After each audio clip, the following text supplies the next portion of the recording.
네, 이항영의 뉴욕엔 서울입니다. 지난 금요일은 또 2분기 성장률 발표했죠. 미국 증시가요. 관련해서 글로벌 증시 상황부터 체크하고 출발하도록 하겠습니다. 이항영 전문위원 와 계십니다. 어서 오십시오. 2분기 성장률이 생각보다 좋았다. 그러면 금리 인하에 대한 부담을 느낀다. 주가는 밀린다. 이런 시나리오도 가능한데 네. 주가 또 올랐습니다. 네, 맞습니다. 정확히 보면 1.8% 성장 우리가 예상한다고 네. 말씀드렸는데요. 제가 봤을 때 2.1% 아주 절묘하게 나왔습니다. 네. 이게 보통 미국에서는 2.5% 이상 되거나 3% 근접하면 이거 금리 인하는 이번에는 한 번은 하겠지만 이번 성명서에서 약간 부담스러운 멘트가 나오지 않을까라는 네. 우려감이 있었는데요. 1.8이나 2.1 이거 절묘하게 나왔고요. 특히 좀 뜯어보면 이런 거죠. 소비 지출, 미국의 경제 GDP의 70%를 차지하는 소비는 상당히 4% 이상 늘어나면서 분위기 좋았지만 또 기업들의 투자 입장에서 보면 생각보다 좀 덜 나왔거든요. 이러면서 뭔가 좀 사업을 잘 되게 유지하기 위해서는 지금 뭔가 좀 제대로 해야 된다. 금리 인하해야 된다. 그런 시각이 나왔기 때문에 아주 절묘한 숫자 2.1이라고 나왔다고 보셔야 되겠고요. 지금 보여드린 그림이 이제 GDP의 성장률이 되겠습니다. S&P 500이라든가 지수부터 다시 한번 리뷰를 해드리면 S&P 500 기준으로 보면 올해 들어서 벌써 13번째, 2013년 이후 무려 220번째 사상 최고 기록을 갈아치웠습니다. 연초 이후만 보면은요, 나스닥이 25% 올랐고요, S&P 500이 20.7%, 다우가 16.57%입니다. 제가 오늘 지금 자리에 앉아서 보니까 우리나라 코스피가 1% 남짓 올라갔거든요. 그러니까 그만큼 상대적으로 우리나라 시장, 그리고 마찬가지 우리나라 포함하고 있는 이머징 마켓도 마찬가지인데요. 뭔가 좀 다이버전스가 좀 크게 나타나고 있다라고 일단 이해하시면 되겠고요. 지난 한 주간의 섹터별로 보면 당초 지난 금요일 아침까지만 보더라도 우리 시간 보면 기술주가 제일 많이 올라갔었는데요. 단 하나의 종목, 역시 구글 때문인데요. 구글이 10% 가까이 올라간 것이 큰 역할을 했는데요. 그러다 보니 커뮤니케이션 섹터가 4.3%, 기술주가 2.3%, 위에서 보이는 그림의 두 번째가 커뮤니케이션 섹터가 되겠고요. 참고적으로 그 밖에 페이스북이나 넷플릭스 이런 것들이 커뮤니케이션 섹터에 속하는 종목이라고 참고하시면 되겠습니다. 예. 구글 알파벳에 대해서는 실적 나온 거 지난주도 말씀하셨잖아요. 네네. 시장에서 반응하면서 주가가 아주 급등을 했던 걸 확인할 수가 있었고요. 예, 그리고 또 실적 발표한 기업들도 좀 주목할 때 또 있습니까? 네. 앞서 이제 말씀하셨던 대로 이제 지난주에 얘기했던 아마존이라는 지난주 이제 저희 이 시간에 해냈던 실적의 금목요일날 장 마감이 발던 아마존은 선방하면서 마이너스 1.5% 정도 내려갔고요. 네. 말씀드렸던 구글이나 이런 것들이 9% 이상 올라가면서 사상적 근접했습니다. 그리고 이제 그날 말씀드렸던 저희가 스타벅스를 말씀드리면서 동일 점포 얘기를 좀 강조드렸는데요. 스타벅스도 한 6% 올라가면서 깔끔하게 사상적 올라갔습니다. 계속 다시 한번 그런 부분을 제가 강조해서 말씀드리면 역시 그런 소위 어떤 프랜차이즈라고 할까요? 그런 것들 특히 뭐 유통이나 똑같은 브랜드를 여러 군데 이제 하는 것은 계속 말씀드리지만 점포만 늘어나면 아주 이상한 시점 아니면 매출 자체는 늘어나기 때문에 이런 것들은 동일 점포 매출이 중요하다고 말씀드렸는데 지난번에는 제가 스타벅스를 말씀드렸는데 오늘은 이제 맥도날드입니다. 맥도날드도 2년 만에, 스타벅스는 3년 만에 최고 증가율이 나왔고요. 맥도날드고 2년 만에 매출 증가율, 그러니까 동일 점포 매출 증가율이 최고가 나왔습니다. 미국 기준으로 보면 5.7%가 나왔고요. 미국을 제외한 인터내셔널은 6.6%가 나왔고요.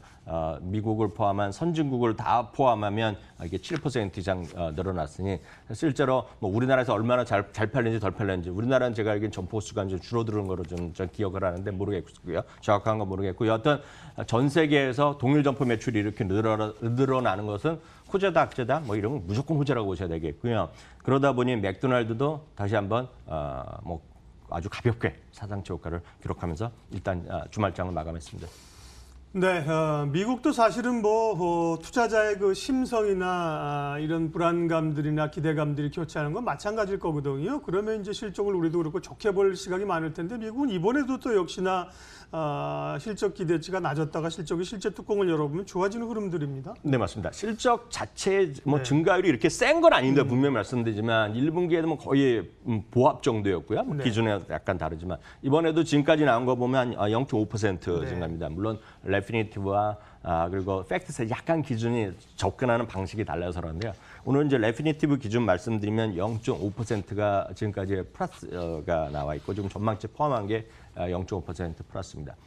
정확하게 보면 지금까지 218개 기업이 실적을 발표했습니다. 그 중에 4분의 3, 그러니까 4개 중에 3개는 이익을 예상보다 더 높여놨습니다. 이익이 75%로 예상을 부합한 것은 평균 대비 약간 더 좋은 수준, 그러니까 평균 70에서 73 정도 보셔야 되겠고요. 매출이 60%가 기대에 부합한 것은 정확하게 평균을 지금 가고 있다고 보셔야 되겠습니다. 흥미로운 것은 이익 조정 비율인데 이익 조정 비율이 거의 2달 만에 증가한 거, 이익 전망을 상향한 것이 지금 50% 이상 됐는데요. 이건 상당히 이제 의미가 있습니다. 뭐냐면 10개의 기업을 실적을 발표했는데 전망을 했는데 5개 이상, 그러니까 절반 이상이 이익 전망을 상향했다. 그러니까 절대치가 아니라 마이너스에서도 플러스로 좀 조금 전망을 상향한 건데 이런 것들이 많아진 것은 시장에 대해서 이렇게 부정적이 보는 분들보다는 좀 좋아지는 쪽으로 개선 쪽으로 보고 있다라고 보셔야 되겠습니다. 다만 오늘 흥미로운 지표를 하나 소개해드리겠는데요. 이렇기 때문에 이제 미국에서 반발하는 사람들 많이 있는 것인데요. 오늘 보여드린 건 2개의 그림을 보여드리겠습니다. 네. 제일 오른쪽에 초록색은 아주 단순하게 말씀드리면 S&P 500 기업 중에서요. 해외 매출 비중이 50%가 더 큰 거예요. 그러니까 절반 이상의 해외에서 매출을 기업하는 것이 되겠고요. 가운데 까만색은 S&P 평균이겠고요. 파란색은 미국 내 매출 비중이 50% 이상, 절반 이상인 기업인데 첫 번째 보이는 건 이익인데요. 앞서 말씀드렸다시피 이건 팩트셋 기준인데 전체적으로 보면 마이너스 2.6%인데 이 국내 매출 비중이 큰 기업은 오히려 플러스 3.2%가 되겠고요. 문제는 해외 매출 비중이 큰 기업은 마이너스 13%입니다. 그렇기 때문에 지금 미국과 중국 간의 무역 전쟁에서 지금 미국 기업의 특히 해외 매출 비중이 큰 기업이 지금 이익이 감소하고 있다고 보셔야 되겠고요. 다음 이제 똑같은 구분으로 해서 매출을 보여드리겠는데요. 지금 보시면 매출 그림이 준비됐는지 모르겠는데요.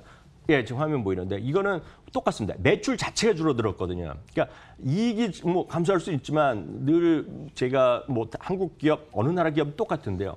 매출이 줄어든 건 치명적인데요. 지금 매출 자체가 해외 매출 비중이 큰 기업이 감소하고 있다라는 거 이건 한번 좀 심각하다라고 보셔야 되겠고요. 그만큼 그런 여러 가지 목소리가 있다라고 이해하시면 되겠습니다. 네, 실적 얘기해봤고요. 이번 주는 이제 기다리던 또 미국의 FOMC 통화정책회의가 있습니다. 포함해서 주목할 이슈 이벤트 알려주십시오. 네, 뭐 누구나 다 하는 거죠. 지금 금리는 인하한다고 얘기를 하겠지만 그보다는 성명에서 발표를 통해서 이제 추가적인 금리 인하가 뭐 9월에 있을지 아니면 2번 있을지 뭐 올해 포함해서 지금 포함해서 3번 있을지에 대한 그런 논제 그런 것을 뭔가 좀 힌트를 얻을 거죠. 정확한 것은 미국 기준으로 보면 수요일 날인데요. 수요일 날 오후 2시 한국 시간에 보면 뭐 3시 새벽 3시 정도 되겠죠. 그때 이제 성명서가 나오고 30분 있다가 일단 파월 의장의 컨퍼런스가 있습니다. 그렇기 때문에 저희 시간으로 보면 목요일 날 새벽에 상당한 업데이트된 소식을 여러분 들으실 수 있을 것 같고요. 컨퍼런스 보드의 소비자 신뢰 지수도 8월 1일 날 있습니다. 그리고 역시 ISM 제조업 PMI 발표가 이번 주에 있는데 IHS 마켓 PMI가 이번에 지난주에 나왔나요? 지금 50.0이 나오면서 상당히 좀 걱정의 목소리가 많이 있는데요. 이번에 어떻게 나올지 모르겠습니다. 그리고 역시 가장 중요한 것은 월초에 보면 가장 중요한 것은 고용 보고서가 있습니다. 16만 5천 개의 신규 일자리가 예상되고 있고요. 뭐 이 언저리 정도 나오면 그렇게 무난할 거라 보고 있습니다. 혹시 너무나 많이 나오는 것도 걱정거리가 되겠고요. 모르겠습니다. 그리고 3.7%의 실업률 정도가 예상되고 있습니다. 또 하나는 역시 5월 이후 처음으로 미국과 중국 간의 무역 협상이 본격적으로 이제 베이징에서 이번에 시작되자 그런 것들도 관심거리 뉴스가 계속되겠고요. 이번 주에도 160여 개 이상의 실적이 발표되는데요.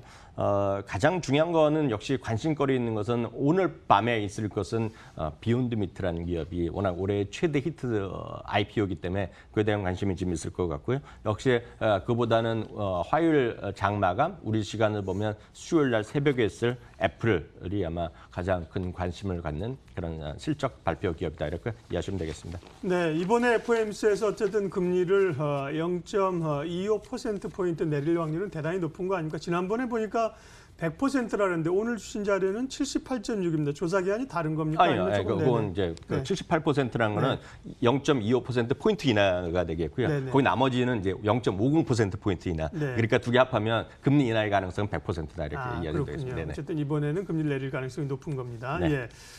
이항영의 뉴욕 앤 서울 이항영 전문위원 함께했습니다. 고맙습니다.